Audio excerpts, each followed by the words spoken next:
Hello everyone, this is Grandmaster VAR AKOBIAN and I'm here with my student Jonathan Maktik, who is about 1800 USAF rating, and we're going to be analyzing the game from the GM Norm tournament in St. Louis, and this is a game between FM Gauri and WGM Abrahamyan. Let's take a look at this game, Jonathan. So, knight f3 played. Ready. But now, guess what? With the c4 inclination, with the inclination to play the English. So now he goes here. No, ready. No, ready. Yeah, we got the ready. Your favorite, your favorite opening. I'm represented. Now h6 play. This is a very interesting move, becoming more popular. The point is to try to prevent the bishop from coming to g5. Yeah, I've always played that line. So that's the idea here. So now, let's see. After h6, knight c3 was played. Knight c6. b3. The idea b3 is to protect c4. If capture occurs, he can take back. He can take back with a pawn, and also at some point you can develop your bishop on b2. Now d takes c4, pawn takes c4, e5. Black is aiming to break the center, so this is a very concrete setup here. Now d5 played, putting pressure on the knight. Knight a5. The idea now, the knight is on the rim. We know, Jonathan, the knight on the rim is dim, so you gotta try to avoid it. But here it's very specific because knight on a5 is putting pressure on c4. So you have to react to it. You have to protect it. So that's why knight d2 is played. And that's what b6. A solid move by Abrahamyan. Now she's trying to blockade the c5 square and make sure this pawn never goes to c5 to remove the powerful bishop from d6. Now queen c2, bishop a6. Yeah, this is a possibility. Another concept which I think it would be good for black is maybe set up the pawn on a6. Pawn on a6 and then put the bishop on d7 and have the bishop work on this diagonal and also work here, because if you put a bishop on a6, it's only just directly putting pressure here, so it's just doing one idea only. Big pawn. Knight b5 now comes in, activating the knight, putting some pressure. Now bishop takes b5, c takes b5. Now white has the pair of the bishops, so which we know is considered to be an advantage, but in this position black has a very good grip on a dark square, so good control of dark squares. Still, I prefer white a little bit here. So queen e7 played. Now it's a tempo move, developing, attacking, but looks like a6 would have been a better move here to try to eliminate this pawn immediately. So now a4 and a6. You have to play a6 because otherwise you're going to be just really sitting there in the bind here. So that's why you have to play this move.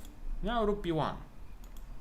The point rook b1 is, if take, just simply maintaining the pawn on b5, rook a7 play, bishop b2, takes, rook fa8, rook fa8, and now bishop c3, putting pressure here, and now everything is under control.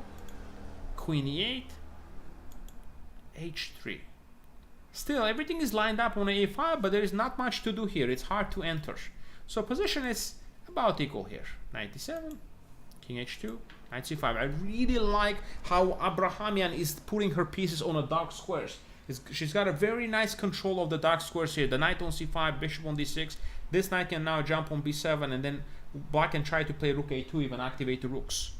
So now we have rook fc1, knight a b7, knight c4, and rook a2. As I mentioned exactly, knight sits on b7 pretty, and the rook on a2 is activated. Rook takes b2, takes, queen b2. Now rook a4, attacking the knight. Very solid play by both players. So now here, white had an opportunity here to take on e5. I'm not sure why he didn't choose this idea, but it looks like he can just simply take, because there are two defenders, and two attackers, and there are all these defenders. So if takes, bishop takes e5, but now there is knight e4, and again, position is roughly equal but complicated. So perhaps black actually could have done something else. Play knight here, queen here, and let's say take. Yeah, I'm not sure why black didn't just do that to eliminate the strong bishop, Once again, we see a situation where black can actually win the bishop and didn't do it. So here, knight e3, this is not the best. Now knight a5, now black is getting more active here. As you can see black pieces are coming forward, the black is kind of pushed back here. Bishop a5. Now, probably not the best decision, because if you take, you're just going to be slightly worse. You're giving up your strong bishop here. The best move here is just to play rook b1 and try to maintain the pressure. So now take, rook b1, Queen a8. Now black has the control of the open file as well. Rook a2 is on top, Jonathan, because now you're attacking the pawn on e2. So queen c2, rook a2, rook b2. So now take has occurred. Queen a4 activating. Jonathan, I have a question for you here. Why do you think black is slightly better? Why is computer showing this advantage for black? Can you tell me one or two trumps that are good for black? I like that the knight can't be moved away by the pawns. They're past the knight, so even though it's not as deep of an outpost, still a strong knight. The queen seems to have like cutting the board in half and having lots of play.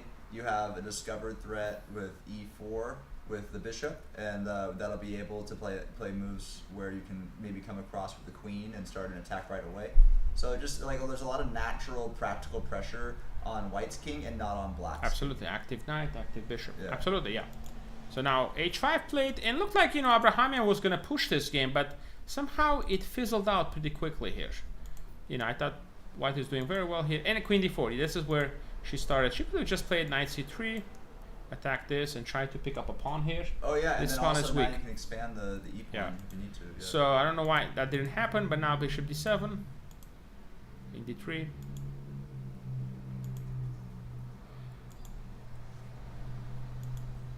Queen takes, knight d4. d3, the idea of d3 is to try to open up the diagonal for the bishop, takes, and now knight d5. I still prefer this for black, but looked like she did not quite believe that she might be able to hit much here, and after the repetition the game and it didn't draw. Slim advantage here for black still, but not so many winning chances here. How would you proceed to fight through with these pieces? Like what would be like the computer ideas, or what would be the strategic ideas?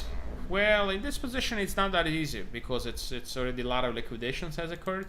So I'm thinking maybe early on, there were some ideas. So I have to take, you know, perhaps maybe bring a knight to e3, f5, and then put it on d4. You know, but again, I think with if both players, both players play very well, I think the game should end in a draw. But I think this knight e3, knight c2, knight d4 setup would have maybe offer some chances. Yeah, having the knight on d4, attacking the bishop, attacking the pawn, keeping and then being protected by the bishop is crazy. Yeah, sounds good. So this game ended in a draw with a repetition. So very solid play by Abrahamyan, and she neutralized the player almost 100 points higher than her. So good result for black definitely, and perhaps she could have pushed a little bit more even for the victory. So thank you for watching this, guys, and we'll see you soon shortly.